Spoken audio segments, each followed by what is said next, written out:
안녕하십니까, 총리님. 좋은 아침입니다. Your Excellency, welcome once again.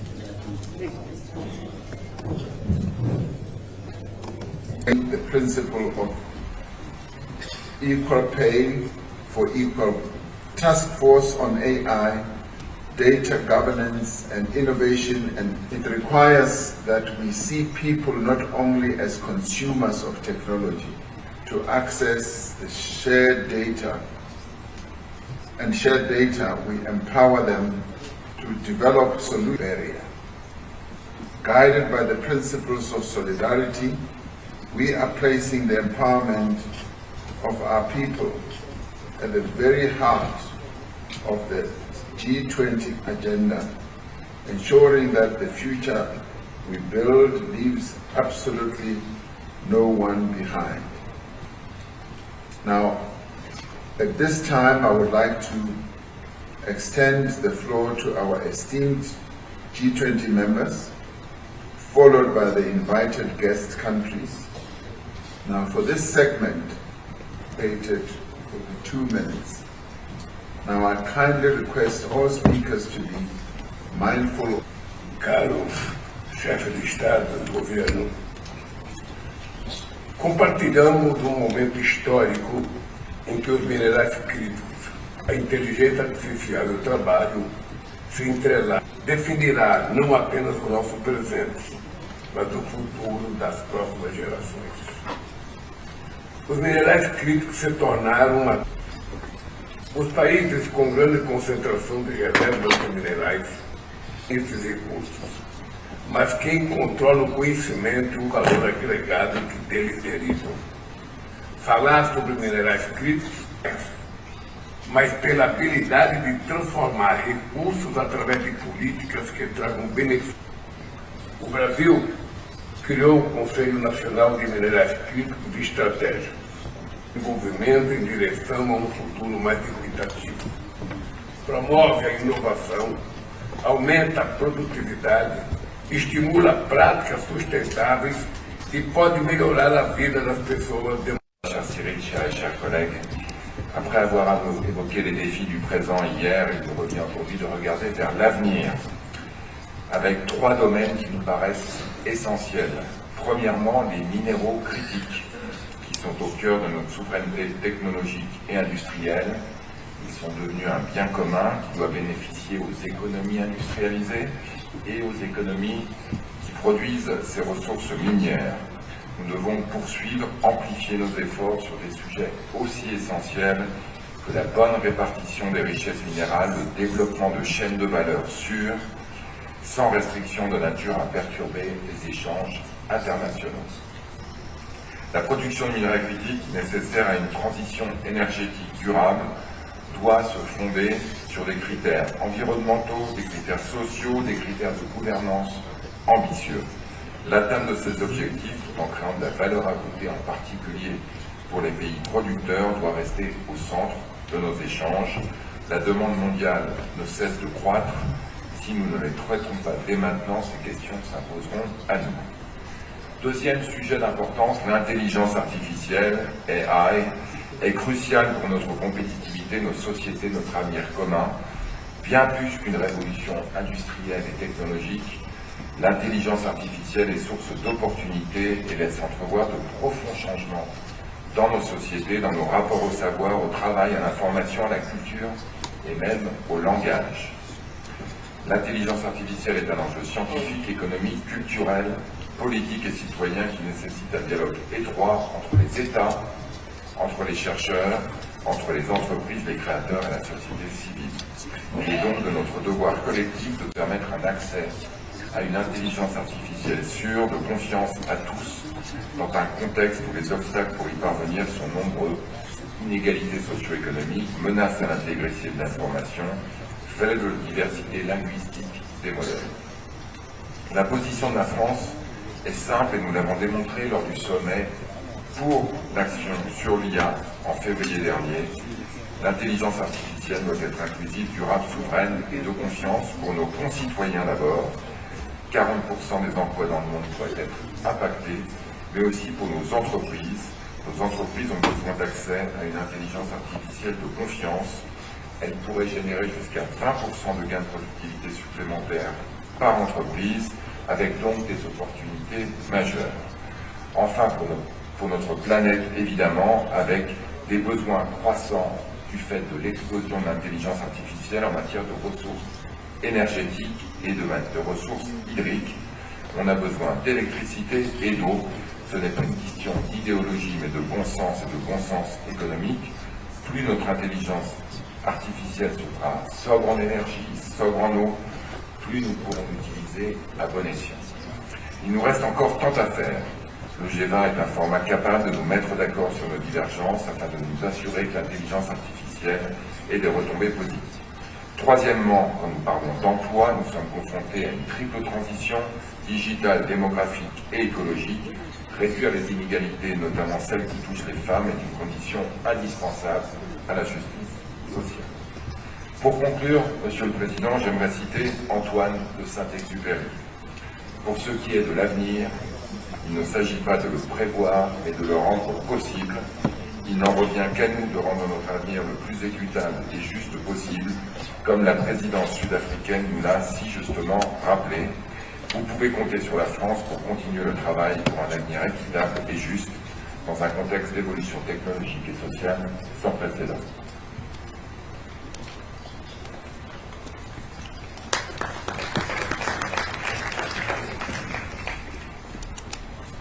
Thank you very much. I now ask the Chancellor of the Federal Republic of Germany, Chancellor Friedrich Merz. Thank you, Mr. President. Dear colleagues, this forum, the G20, has been founded on a simple and still profound purpose. The purpose still is global challenges demand collective solutions. No single nation on this planet, no single nation on this planet can rely solely on itself for all necessary resources, technologies, and markets. No nation. This principle is also true when we take a look at the raw materials that we need in our economies and in order to power our shared future. Thank you, Mr. President Cyril, for putting critical minerals on top of our agenda today. The global demand, and I would like to remind you all, the global demand for critical minerals and rare earths is projected to quadruple by 2040. So securing access to these resources will be decisive for a fair and just future worldwide. Disruptions, on the other hand, and we saw them in the last couple of weeks and months, disruptions in global supply chains put our shared prosperity and future growth at risk. And this is why my country, why Germany, is actively building partnerships across continents. South Africa's G20 critical minerals framework provides a strong foundation for our further cooperation. So many thanks again, Mr. President, for this initiative. The focus on local value creation is an important pillar here. Increasing the benefits for developing countries in specific, from extraction, processing, and use of critical minerals will be key to secure global prosperity and fight unemployment everywhere in the world. In this regard, let me point out one specific aspect. 73 million young people worldwide are unemployed. Many of them are living in regions that are rich in the materials the global economy urgently requires. So we need urgently to reduce this number of unemployed people in these regions. Strengthening local value creation and deepening our cooperation on skills and technology are key in this regard. Empowering not only youth, but creating the right conditions for women as well to participate in the workforce can unlock further economic potential in the G20 and beyond. Globally, the share of women in the workforce is 26 percentage points lower than that of men. Closing this gender gap could add trillions to global GDP.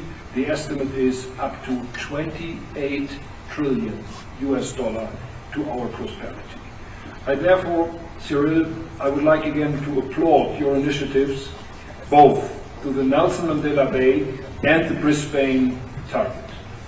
And colleagues, if we are to build a future of prosperity and growth, cooperation is not optional, is the only way for our common success.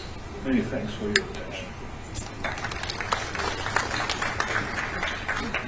Thank you very much indeed, Frederick. Let me ask Giorgia Meloni, Prime Minister of Italy. Thank you very much, dear President. Well, colleagues, no one can presume here to have the right or definitive answer to the most complex challenge that we face, which is building a fairer, a more equitable future for all. But I think we can learn from our mistakes. The theory that the invisible hand of free trade and globalization would bring only benefits to humanity has proven to be somewhat utopian, to say the least. Today we can see the vulnerabilities, the inequalities, the strategic dependencies that this process has created and we have long wanted to ignore.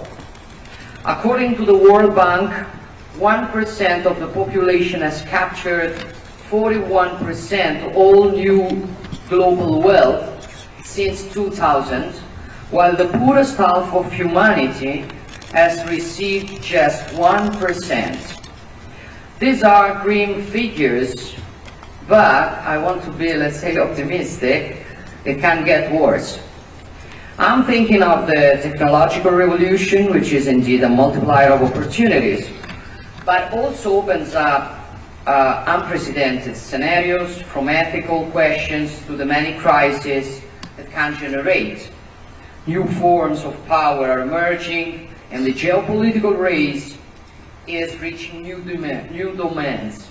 And we cannot underestimate the risk of malicious use of artificial intelligence, in addition to all the implications in terms of guarantees, rights and privacy of individuals that these systems generate. Artificial intelligence is the greatest revolution of our time, but it is a technology that can only unleash its full potential if its development takes place within a framework of ethical rules that put people at the center. And that is why I believe that this forum, also because it puts together lots of different sensibilities on the topic, can be the ideal place to advance the definition of common principles and standards.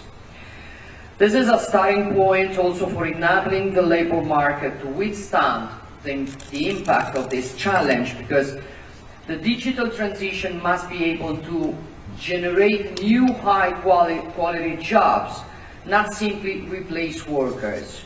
This phenomenon affects everyone, and it will be, in my opinion, wrong to think that some economic systems are immune because they currently enjoy a competitive advantage over others.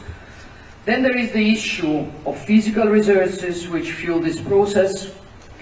It's clear we must work together to build value chains that are transparent, sustainable, and also to ensure that producing nations can benefit from the fruits of their own resources rather than being exploited for those resources.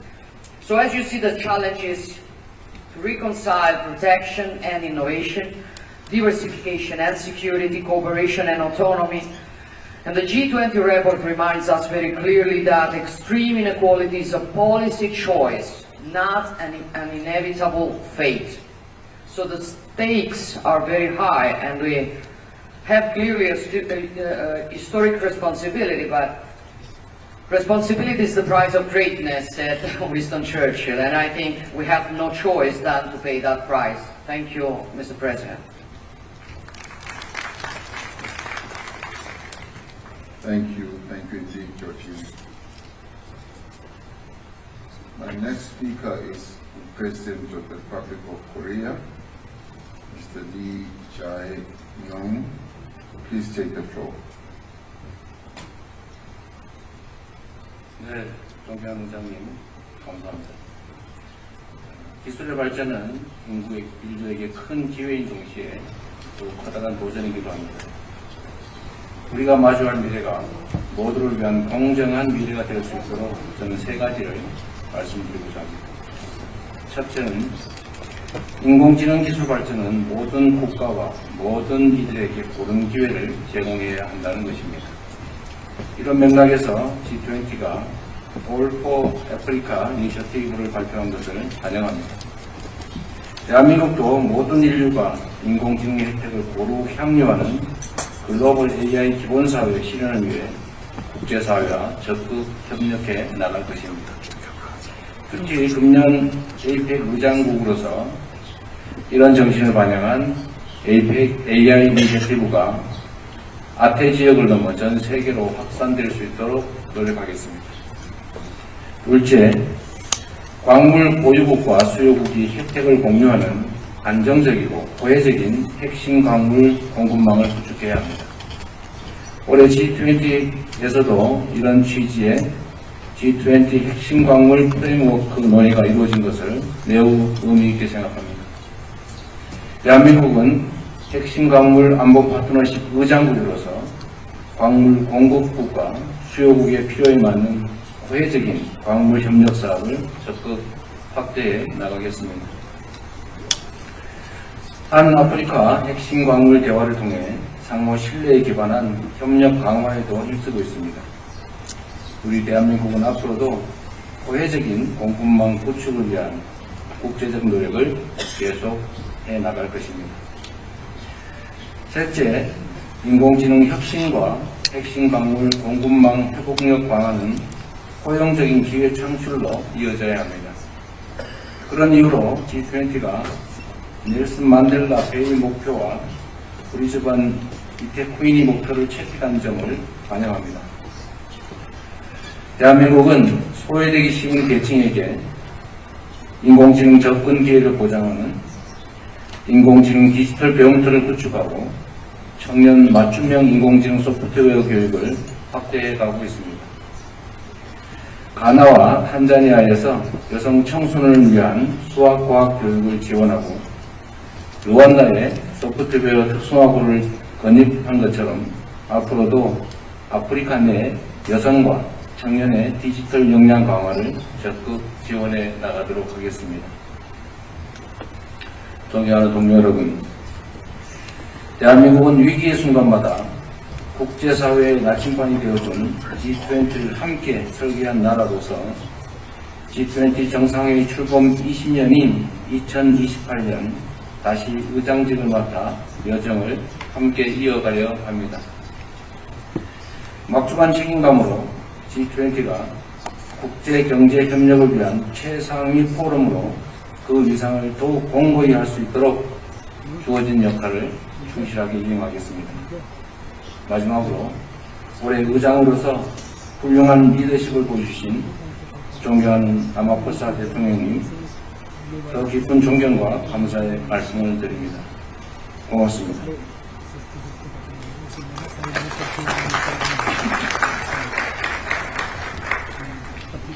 Thank you very much, President.